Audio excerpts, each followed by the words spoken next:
마태복음 5장 38절부터 마지막 절까지 교독하겠습니다.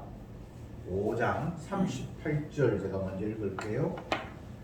또 눈은 눈으로 이는 이로 갚으라 하였다는 것을 너희가 들었으나 나는 너희에게 이르노니 악한 자를 대하지 말라. 누구든지 너 어떤 탐을 치어도 맹건도 걸려내며 또 너를 송사하여 속옷을 가지고자 하는 자에게 그옷까지도 가지게 하며 또 누구든지 너로 억지로 오리를 가게 하거든 그 사람과 심지를 동맹하고 네게 구하는 자에게 주며 네게 꾸고자 하는 자에게 거절하지 말라.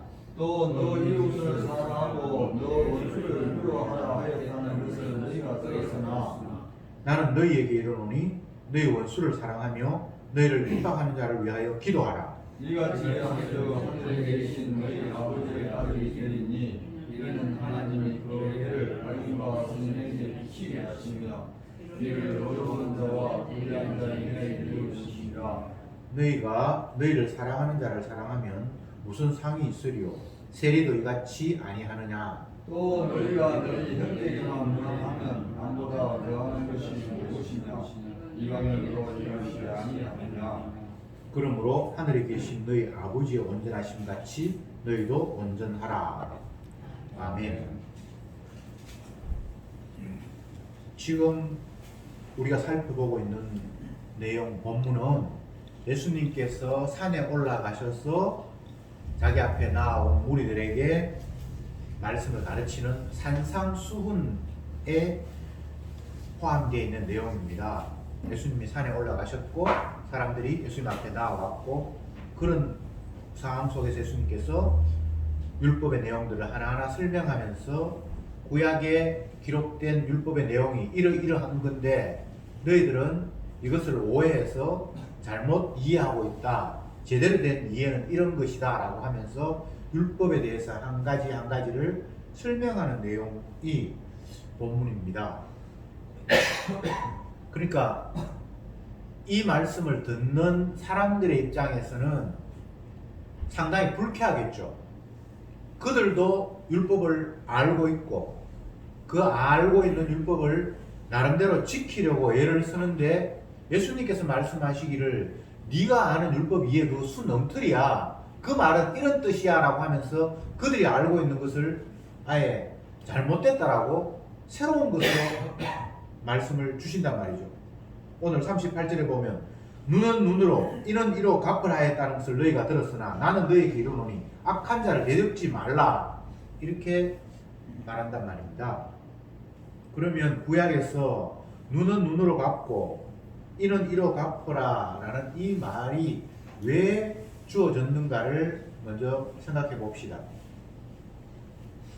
모세에 의해서 주어진 이 율법은 먼저 가해자에게 네가 만약 어떤 사람에게 해를 끼쳐서 그 사람이 눈을 멀게 했다든지 그러면 너도 똑같이 그렇게 눈이 멀어야 된다.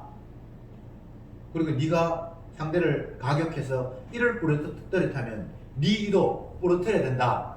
이렇게 이제 말씀하심으로 말미암아 가해자에게 경고를 주는 겁니다.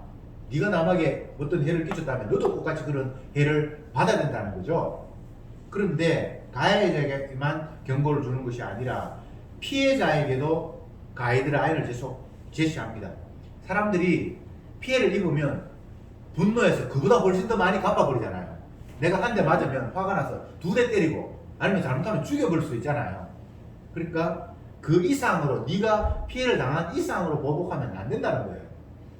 그러니까 가해자에게도 경고를 하고 피해를 입은 자에게도 너무 심하게 네가 당한 것을 상대에게 갚으면 안 된다. 그리고 이거에서 이제 학자들은 동해보복법 이런 이름을 붙였어요. 똑같이 해를 입은 만큼만 갚아야 된다는 거예요. 동해보복법이라고 신학자들은 이름을 붙입니다. 그런데 예수님은 이 말씀을 해석을 하면서 다르게 이야기를 합니다. 눈은 눈으로 이는 이로 갚으라고 너희들이 알고 있는데 나는 너희에게 이르노니 악한 자를 대적지 말라. 네가 피해를 입었다고 한들 그거에 대해서 뭔가 반응하지 말라는 거예요. 그러면 이 이야기를 듣는 대중들은 예수님의 말씀을 기쁘게 받아들일 수 있었을까요? 왜 성경에 있는 내용을 당신이 자꾸 왜곡하냐? 내가 눈에 피해를 입었다면 나에게 피해를 준 사람에게 내가 똑같이 눈에 피해를 가해를 할 수 있는 것이 구약에 있는 율법의 내용인데 왜 당신은 그 율법의 내용과 다른 이야기, 악한 자를 일체 대적하지 마라 이렇게 말하느냐라고 화가 나고 분노가 일어날 수 있겠죠. 자, 여기에서 우리가 다시 한번 생각해 봐야 됩니다. 왜 하나님이 자기 백성들에게 율법을 주셨냐는 거죠.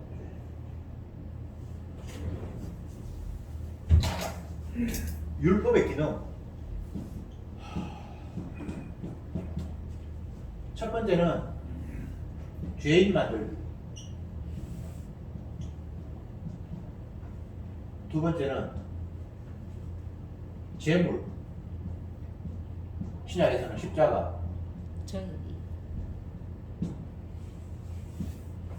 십자가 꼭 바라보고, 이게 율법의 기능이에요. 하나님께서 많은 말씀을 백성들에게 주셨잖아요. 그 하나님이 말씀을 주신 이유는 모든 사람을 다 죄인으로 만든 거예요. 그리고 그걸로 끝나는 것이 아니라 재물 앞에 가서 네가 용서를 받아야 된다. 신약으로 이야기하면 십자가 앞으로 나아가도록 하는 것이 율법의 기능입니다. 그런데 사람들은 율법을 어떤 식으로 이해를 하죠? 지키면 복받고 못 지키면 저주받는다고 하니까 나 복받고 싶어. 그렇게 해서 안간힘을 다해서 율법을 지키려고 하는 것으로 끝나버려요. 그러니까 결과적으로 율법은 예수님을 소개하는 건데, 재물을 소개하는 건데, 사람들은 지 행복, 내가 지켜서 복받으면 되지 라는 걸로 끝나버린단 말이죠. 그러니까 율법 해석 자체를, 율법이 어떤 의미가 있는지를 모르니까 해석 자체도 엉터리인 거예요. 율법 가지고 복받으려고 하는 것 자체가 잘못된 거예요. 율법은 내가 얼마나 완악한 자인가를, 내 자신을 바라보게 하는 것이 첫 번째 목적인데, 그 율법 앞에서 주님 내가 이렇게 완악한 자이군요 라고 이렇게 나와야 되는데 요거 지키면 복받는다고 그러네. 그럼 내가 최선을 다해서 지켜봐야지 라면서 그걸 가지고 어느 정도 노력을 했으니까 스스로 지켰다라고 이해를 하고, 그러면 내가 기다릴 것은 복이 오겠네, 이런 식으로 끝나버려요. 예수님에게 찾아왔던 어떤 젊은 청년, 부자 청년이 예수님께 이런 질문을 하잖아요. 내가 무슨 선한 일을 하여야 영생을 얻겠습니까? 근데 그것은 진정 알고 싶어서 궁금해서 물었다기보다는 예수님을 통해서, 그래 너는 이미 복받을 일을 했으니까 너는 당연히 복도 받고 영생 얻을 거야 라는 이런 말을 기대하고 주님 앞에 물은 거예요. 내가 어떤 일을 해야 영생을 얻겠습니까? 부자가 되었다는 것은 신명기 28장에 의하면 이미 하나님의 말씀에 순종했기 때문에 그 순종한 것에 대한 대가로 오는 게 복이라고 생각한 거예요. 내가 부자가 됐으니까. 젊은 사람이 부자가 되기 쉽지 않잖아요. 나이가 많아서 오랫동안 돈을 벌었으면 부자가 되는 거는 뭐 어느 정도 가능한데, 젊은 나이에는 부자가 된다는 게 쉽지 않잖아요. 근데 본인이 부자거든요. 그러면 자기가 부자라는 것은 거꾸로 이야기하면 나는 하나님 앞에 복을 받았다. 그러면 복을 받게 된 근거는 내가 율법에 어느 정도 순종했다. 그러니까 하나님께서 나를 복을 주셨지라는 이런 등식을 그들은 가지고 있어요.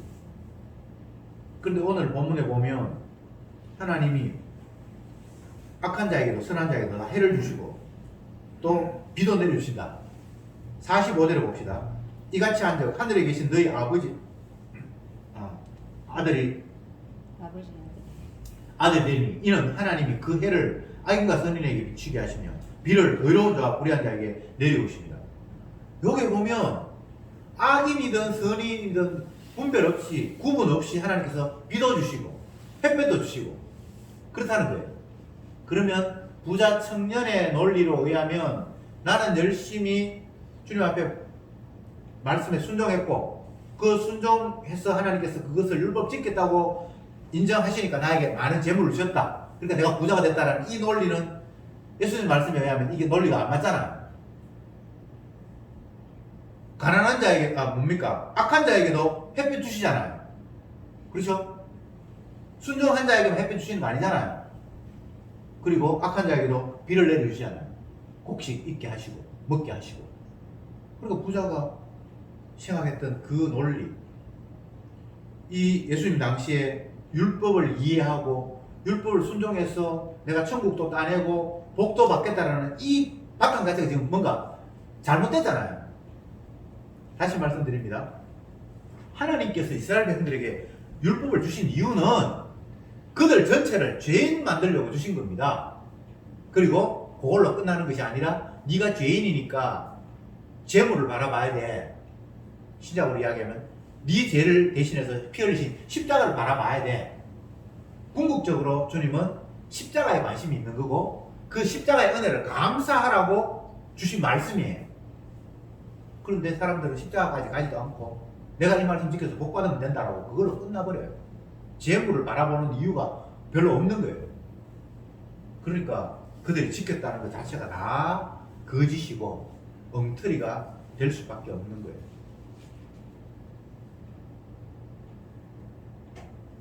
39절 다시 봅시다. 나는 너희에게 이르노니 악한 자를 대접지 말라.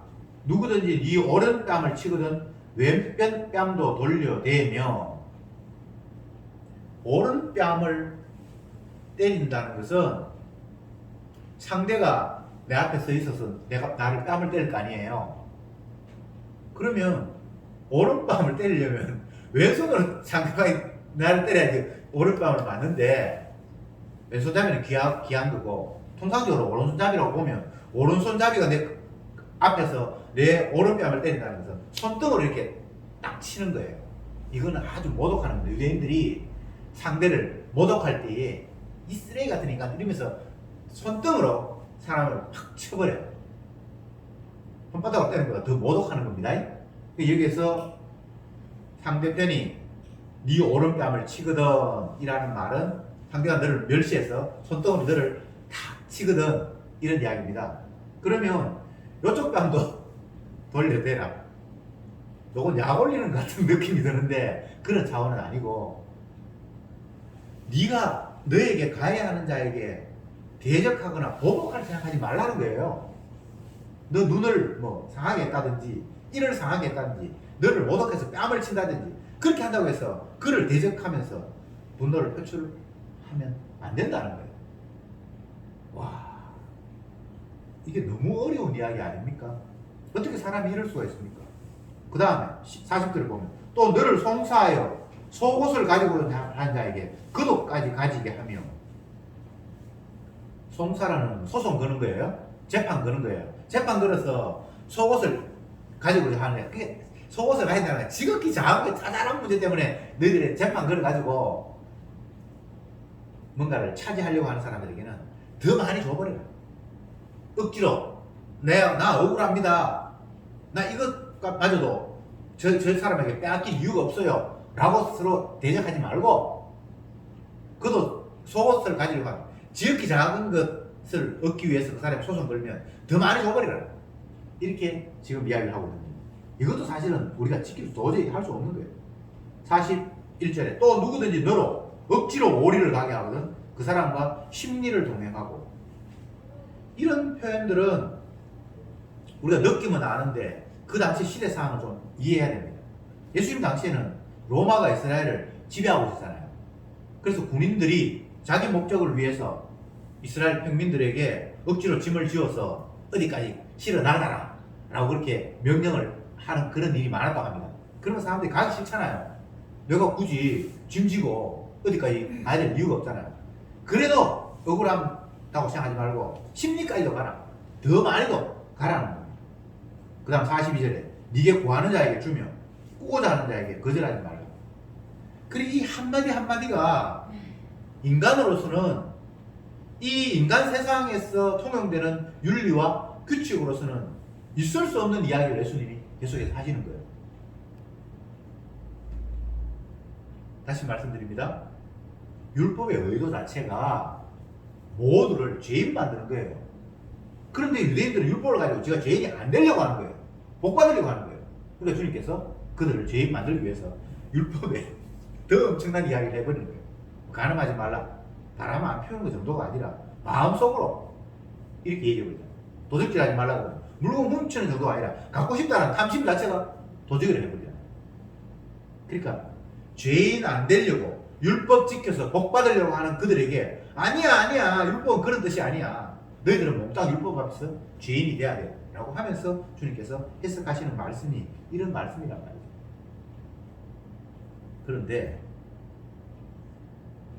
우리가 평소에 세상을 살면서 하나님의 말씀을 대할 때 과연 이 말씀이 나를 죄인 만들고 죄 용서하시기 위해서 이 땅에 오신 예수님께로 다가가야 한다라는 식으로 말씀을 평소에 이해하고 받아들이는가 하면 그게 안 돼요. 인간은 그냥 어떤 말씀을 떠올리면 아 이건 말씀 내가 순종해야 되겠구나 그런 마음이 들지 나는 이 말씀 앞에 죄인이고 재물을 쳐다봐야 되는구나 이런 마음이 인간이 잘 안 들어요. 이 은혜가 아니면 결코 안 되는 거거든요. 그래서 우리는 말씀을 가지고 상대를 평가하고 내 자신도 평가해버려요. 저 사람은 맨날 교회 와가지고 엉뚱한 소리 하고 그냥 하나님의 말씀을 근거로 평가를 하면서 아, 저 사람은 뭔가 지금 말씀에서 벗어나 있어. 저 사람은 그래도 얼추 말씀의 울타리 안에 있는 것 같네 라고 평가를 해버리지 그 말씀 앞에 죄인이 되는 게 안 돼요. 유대인을 지금 자꾸 욕하고 있는데 유대인만이 아니라 모든 선악과를 까먹은 인간은 하나님의 율법 앞에 죄인 되는 것이 아니라 내 유익을 위해서 얼마만큼 지켜서 복을 따낼까라는 이런 생각을 가질 수밖에 없습니다. 어제 텔레비전에서 미나리라는 영화를 봤는데 너무너무 지루해서 끝까지 다 보는데 혼이 났어요. 상도 많이 받았고 유명한 영화라고 알려져 있어서 내용도 거의 뭐 파악을 하고 이렇게 했는데 그걸 보면 그 영화를 보면 한국에 살다가 살기 너무 힘들어서 미국 가면 열심히 하면 잘 살 수 있다라는 그런 소문을 듣고 가족들을 데리고 젊은 부부가 이민을 가서 거기서 겪는 고충, 어려움들 그런 것들을 이제 잔잔하게 이제 표현한 내용인데 제가 그 영화를 다 끝나고 난 뒤에 생각한 것이 이런 작품을 왜 그렇게 상을 주고 난리를 쳐야 될까 이런 생각을 했어요. 사람들은 생존 의지, 열심히 살기 위해서 노력하는 것에 대해서 박수를 보내요. 그런 내용이에요. 그래 힘들지만 우리는 용기를 가지고 꿈을 잃지 않고 열심히 살아야지. 그거에 대해서 박수를 보내는 거예요. 근데 성경은 그렇지가 않아요. 왜 한국에 안 살고 미국으로 이민을 갔죠? 더 잘 살라 보려고. 지금 여기에서는 살기가 너무 힘들고 여건이 어려우니까 그 나라에 가면 조금만 노력하면 잘 산다라는 소문이 들리니까 더 잘 살고 싶어서 옮겨간 거예요. 근데 그거 자체가 전혀 하나님께서 인간을 피조물을 만든 이유와는 점점 더 거리가 먼 거예요. 왜 우리가 잘 살아야 되죠? 성경에서 잘 산다라고 하는 표현은 경제적으로 넉넉하고 풍족하다는 것이 아니라 하나님이 원하시는 바가 무엇인지를 제대로 깨닫고 살아가는 게 잘 사는 거예요. 근데 인간들이 잘 사는 거는 내가 환경이 더 안락해지고 경제적으로 더 넉넉해지고 사회적인 지위가 더 상승하고 이런 것들을 잘 산다고 생각하잖아요. 만약 잘 살아야 된다. 세상 사람들이 이야기하는 것처럼 잘 살아야 된다라고 하면 하나님의 아들 예수님이 잘 살았습니까? 예수님이 자기 자신을 표현하면서 인자는 세상에서 머리 둘 곳도 없다. 여우도 굴이 있고 공중에 나는 새도 깃들 곳이 있는데 예수님 자신 머리 둘 곳이 없다라. 내가 어디 내 것이라고 해서 내 몸 하나 어디 편하게 누일 공간이 이 세상에 없다라고 예수님께서 말씀하신 거예요. 그럼 예수님은 세상적인 관점에서 잘 산 겁니까? 아, 잘 살지 못했죠. 내 집 한 칸도 없었는데. 근데 하나님 보실 때는 잘 사셨잖아요. 아버지 뜻을 다 이루었잖아요. 우리가 성경을 보면서 날마다 생각해야 할 부분은 선악과 따먹었기 때문에 내가 신이 되었고 내가 신이 된 이상은 내가 원하는 대로 해야 되고 이런 생각이 얼마나 하나님 앞에 교만한가를 깨달아야 돼요. 저도 개인적으로 한 1, 2년 정도 사이에 짜증이 자꾸 늘어나는데, 물론 몸이 약하니까 내가 조금만 피곤한 일들이 내 앞에 겹치면 겁이 나고 두려우니까 짜증이 오는데, 내가 생각하는 대로 뭔가가 일이 안 되거나 나는 내가 원하는 대로 이렇게 딱 세팅을 뭔가를 해놨는데 뭐 아내나 다른 사람이 그걸 다른 식으로 흩어버린다. 그리고 그게 짜증이 확 나요. 제가 무엇을 말씀드리는가 하면, 인간들은 선악과를 따먹기 때문에 스스로 신이 되어서 내가 원하는 대로 하려고 하는 그런 습성이 있다는 걸 제가 말씀드린 거예요. 나는 내가 원하는 대로 이렇게 딱 정리를 해놨는데 누가 와서 그걸 다른 식으로 해버리면 내 그 절대성에 누가 지금 해방을 얻는 거잖아요. 그리고 짜증이 탁 나는 거예요. 선악과 안 따먹은 사람은 없습니다. 아담의 후손이기 때문에 다 선악과를 따먹었어요. 그래서 다 신이 되었어요. 그래서 자기가 원하는 대로 하고 싶은 거예요. 갓난아기도 마찬가지입니다. 갓난아기가 때를 쓰고 울고 하는 건 이유가 하나밖에 없어요. 지가 원하는 대로 지금 뭐가 안 된다는 거예요. 이게 갓난아이만이 아니고 이 땅의 모든 인간들이 다 그 모습이에요. 내가 원하는 대로 하고 싶다. 어떤 사람이 길거리에서 1인 시위를 하고 메가폰 들고 막 고함을 치고 하는 이유가 지 뜻대로 지금 안 된다는 걸 호소하고 있는 거예요. 나는 이걸 원하는데 지금 이게 이 모습으로 안 돌아가고 있다는 거예요. 다 내 원하는 대로 돼야 돼 라고 모든 입들이 다 왈왈왈왈 찢어대고 있는 거예요. 세상이 다 그런 모습입니다. 간단하죠? 선악과 따먹어서 남편도 신이 돼야 되고 아내도 신이 돼야 되고 아들도 신이 돼야 되고 뭐 며느리도 신이 돼야 되고 다 자기가 원하는 대로 돼야 돼. 그런데 내가 원하는 대로 지금 안 돼. 저쪽의 힘에 의해서 내가 눌려. 그러면 그때부터 이 스트레스가 올라오는 거예요. 화가 나는 거예요. 그리고 가능하면 내가 을이 아니라 내가 갑이 돼야 되겠다는 식으로 상황을 바꿔보려고 노력하는 거예요. 그게 이 세상 살아가는 사람들 삶의 양상입니다. 그런데 정작 하나님의 아들이 아버지의 뜻을 따라서 살았던 예수님의 모습을 보면, 내가 이 땅에 온 것은 내 뜻을 이루려 함이 아니라 아버지의 뜻을 이루기 위해서 나는 왔다. 이렇게 말씀하셨죠. 기도하면서도 주여 이 쓴 잔을 내게서 지나가게 하옵소서. 이건 예수님의 뜻이에요.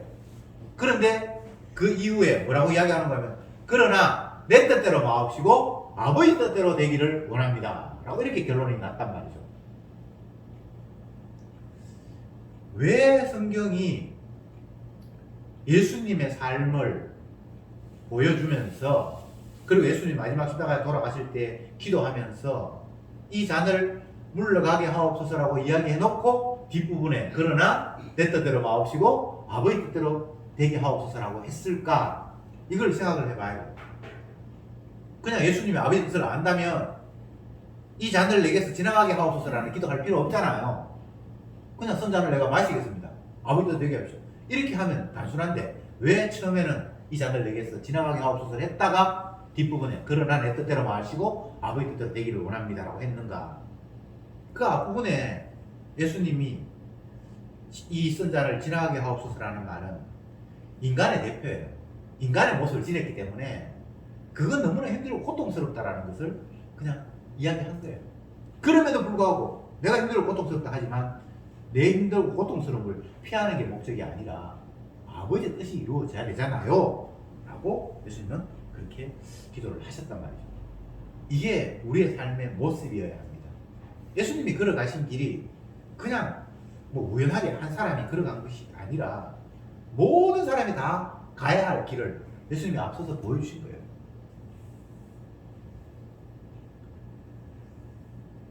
은혜를 받은 성도들, 주의 영이 임한 성도들의 모습을 보면 이구동성으로 내 뜻이 아니라 아버지의 뜻에 의해서 끌려가는 모습입니다. 내 뜻이 아니기 때문에 육의 관점에서 보면 그 길이 고난이에요. 아픔이에요. 힘들어요. 그러나 은혜 안에서 보면 너무나 편안한 은총의 자리예요.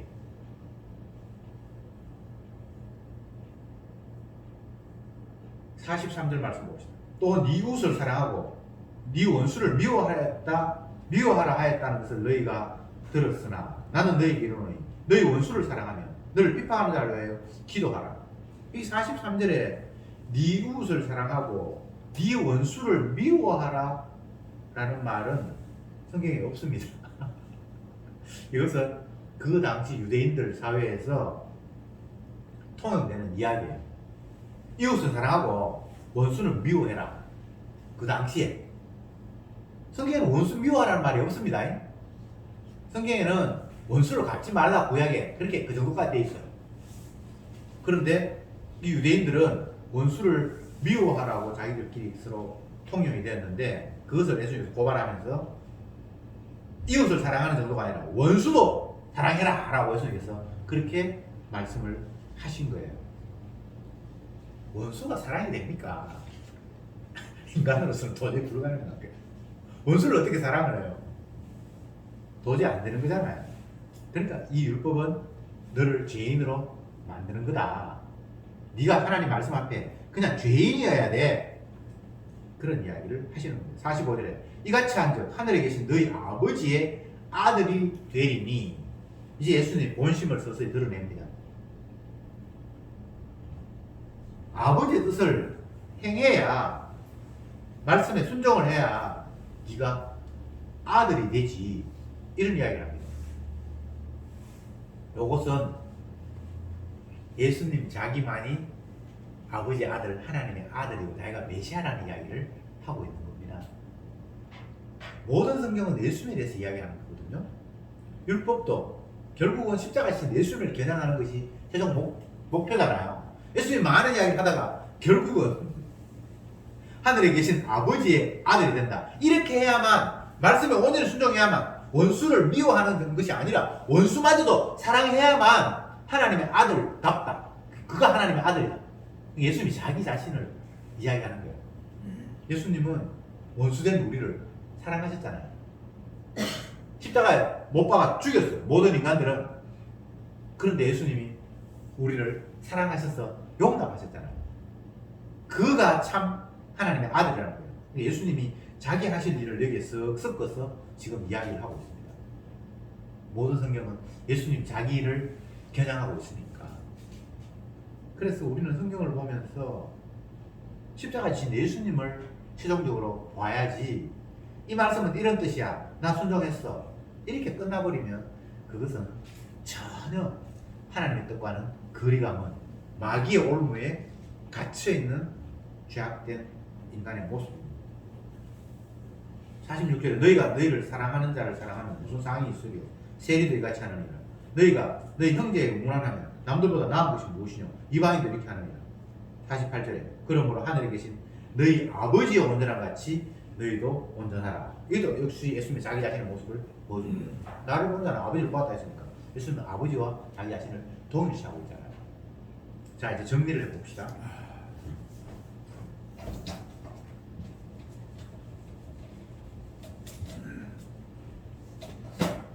모든 성경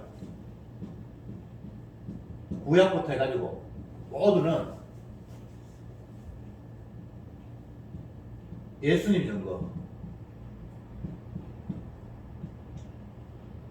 이게 다예요. 예수님 이야기합니다. 여기서 다른 거 찾으면 안 돼요. 옛날에 김영삼 대통령 아들 김현철 씨가 월권을 행사해서 감옥에 갔어요. 원래 김영삼 씨가 장로예요. 서울중앙교회 장로예요. 교회도 다니면 그런 사람. 그 아들이 어떻게 잘못해가지고 월권을 해서 감옥에 갔는데 자기는 감옥에 갈 만큼 내가 잘못한 건 아니다라고 스스로 억울하게 생각을 한 거예요. 그러면서 감옥에서 뭘 했는가 하면 욥기를 열심히 읽었답니다. 이유 없는 고난을 당하는 욥. 그래서 자기 자신도 이유 없이 고난을 당한다고 욥기를 열심히 읽었대요. 그래서 많이 위로를 받았다고 그렇게 어떤 데서 이야기를 하는 걸 제가 들었어요. 성경이 우리 위로해 주려고 하는 책이 아닙니다. 성경을 읽었으면 욥기든 뭐든 자기 자신이 죄인 줄 깨닫고 그 십자가의 은혜를 이야기해야 되는데 그거 읽고 난 별로 잘못한 것도 없는데 내가 이렇게 옥에 갇혔으니까 그러니까 욥기를 읽으니까 위로가 되더라. 이거는 완전히 성경을 지금 갖고 장난치는 거잖아요. 이 세상이 내가 위로받기 위해서 만든 세상입니까? 그거 자체가 잘못된 거예요. 이 세상은 예수님의 주되심을 찬양하는 거예요. 해와 달과 별들이 주님을 찬양하고 시편에 보면 해와 달과 별이 주님을 찬양한다면 나머지 모든 피조물들 주님을 찬양해야 되는 게 당연하잖아요. 그런데 인간들은 지가 찬양받기를 원하는 거예요. 예수님이 찬양받는 게 아니고 내가 찬양받기를 원하는 거예요. 왜? 선악과도 안 하고 지가 신이 됐어요. 왜 내 뜻대로 돼야 돼요? 내가 신이니까. 이 성경을 보면서 내가 하고 싶은 게 있는데 내 뜻대로 안 돼서 화가 난다. 그럴 때마다 아 역시 내가 선악과도 안 하고 죄인 맞구나. 왜 내 뜻대로 돼야 되는데? 이 세상이 내가 만든 세상도 아니고 주님이 자기 영광을 위해서 만든 세상에 왜 내가 원하는 대로 돼야 되는데? 그렇게 깨달으면서 내가 얼마나 완악한 죄인인가를 다시 한번 확인하고 그래서 우리의 허물과 죄를 담당하셔서 십자가에서 피 흘리신 그분을 바라볼 때에 그것이 완전한 성경의 해석입니다. 그렇게 돼야 성경이 다 제대로 해석이 된 거예요. 주님을 바라볼 때. 그러면 또 이런 게 있죠. 마귀는 끝없이 십자가의 의미를 훼손하고 복음의 방체를 가리는 역할을 하거든요.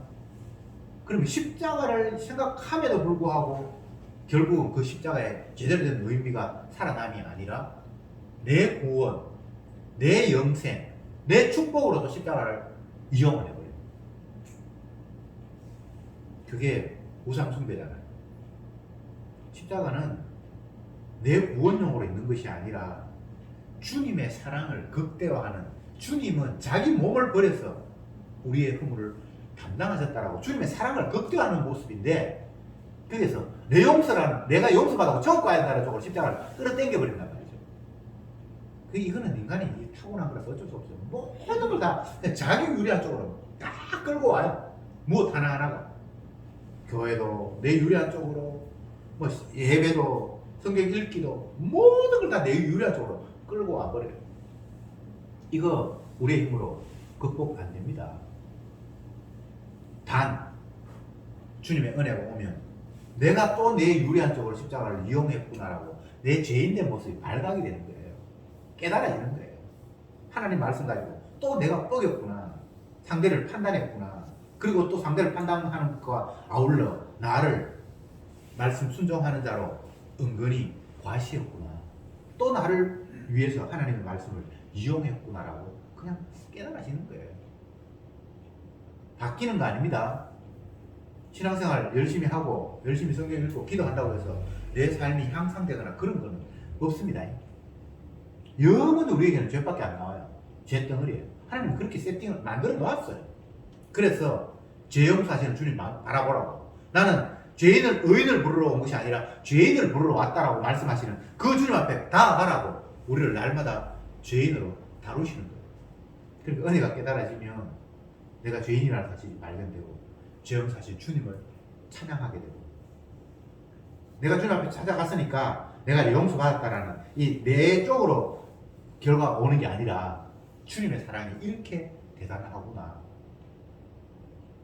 사랑하는 사람을 위해서 혹시 대신 죽는 사람이 있다 할지라도, 친구를 위해서 대신 죽는 사람이 있다 할지라도 원수를 위해서 죽는 사람은 없다. 성경에 그렇게 되잖아요. 예수님의 사랑이 그만한 사랑이라는 거예요. 내가 용서받았다에 초점이 있는 게 아닙니다. 주님의 사랑이 이렇게 대단하구나 라는 깨달음 속에 결국은 주님께 감사하고 찬양하는 쪽으로 결과가 나오는 거예요. 그게 바로 된 성경 해석이에요. 우리가 성경을 해석할 때에 이런 해석이 맞아, 저런 해석이 맞아, 서로 다투고 싸우고 너 해석은 틀이야, 그런 경우가 흔하게 일어납니다. 왜냐하면 자기 관점으로 보면 충분히 그런 식이 돼요. 그러나 제대로 된 성경의 해석이 되면 내가 죄인이 되고 주님이 십자가만 찬양돼야 된다 이렇게 해석이 돼버리면 싸울 일이 없어요. 네가 맞다 내가 맞다가 아니에요.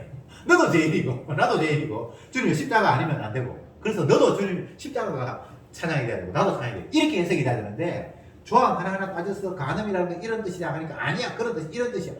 인간들끼리 서로 도토리 퀴즈 얘기하는 거예요. 죄인 돼야 되는데 죄인이 안 되고 내가 아는 게 더 맞다, 너 지금 잘못 알고 있어 라고 싸우는 거예요. 수련해가고 사람들이 모이고 하나님 말씀 듣고 하는 그 자리에서 날마다 그런 일이 발생해요. 주님이 우리 죄인 만든 거죠. 다른 이유가 아니에요. 은혜 받은 사람도 죄인이고 설교하는 사람도 죄인이고 모두가 다 주님은 죄인 만드신다고요. 그래서 은혜 받다 그러고 신앙생활 잘한다 그러고 말씀 사모해서 그 자리에 왔다 그러고 하는 그 자리에서 또 주님이 우리를 죄인으로 만들어요. 참 놀랍죠. 말씀 잘 전하는 사람은, 깨달은 사람은 죄인 아닌 것 같은데 아니에요. 그 사람을 또 주님이 죄인 만들어요. 왜? 죄인이 안 되면 죄 용서하시는 주님의 십자가가 의미가 없잖아요. 그래서 모두를 다 죄인 만드는 거예요.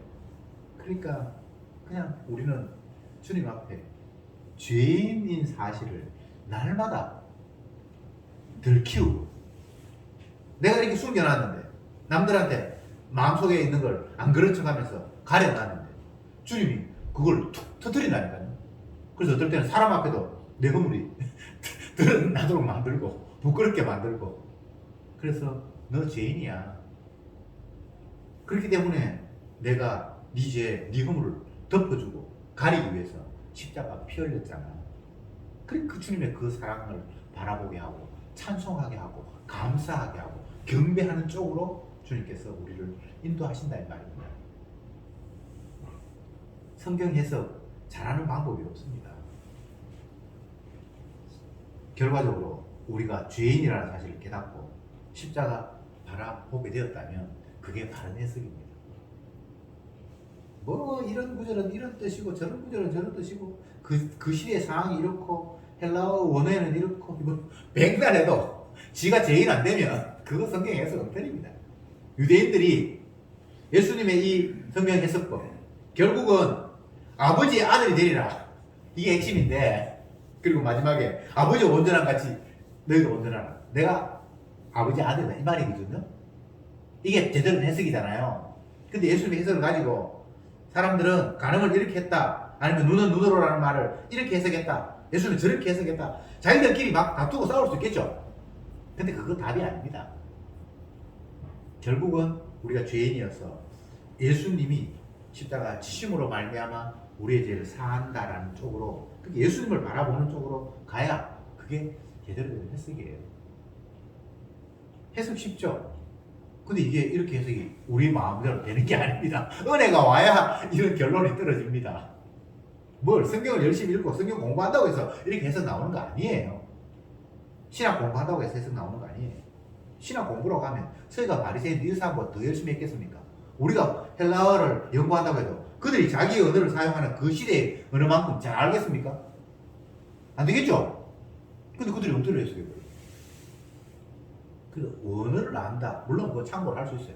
그렇다고 해서 더 분명하게 아는 게 아니에요. 성령이 오지 않으면 결코 이 말씀이 나를 죄인 만들고 주님의 십자가에 피를 증가하는 말씀으로 해석되지 않는다는 거예요. 그리고 은혜가 오면 그런 식으로만 해석이 된다는 거. 이게 오늘 본문이 우리에게 던져주는 메시지입니다. 기도합시다. 주님, 우리는 내 잘 되고 싶어서 하나님도 찾고 어려울 때 기도도 하고 또 내가 잘못한 거 있으면 회개하면서 바른 행동도 해봅니다. 그러나 그것이 얼마나 내중심적이고 하나님을 모독하는 일인가를 오늘도 말씀을 통해서 다시 한번 되새겼습니다. 주님이 우리에게 주신 말씀은 내가 얼마나 완악한 죄인인가를 확인하면서 이런 죄를 담당하셔서 대신 저주받으시고 십자가에서 피 흘리신 그 주님의 사랑을 감사하라고 찬양하라고 우리를 이끄셨는데, 우리는 그 주님의 사랑을 찬양하기보다는 내 편하고 잘되고 이 땅에서 행복하기만을 날마다 추구합니다. 그걸 위해서 기도했습니다. 주여, 저들의 엉터리 없음을 다시 한번 용서해 주옵시고, 성령께서 순간순간 우리를 장악하셔서 내가 얼마나 완악한 죄인인가를 말씀 앞에서 늘 폭로당하게 하시고, 그리고 그 대속의 피를 바라보며 주님만 찬양하는 저들이 되게 하옵소서. 예수님의 이름으로 기도드립니다. 아멘.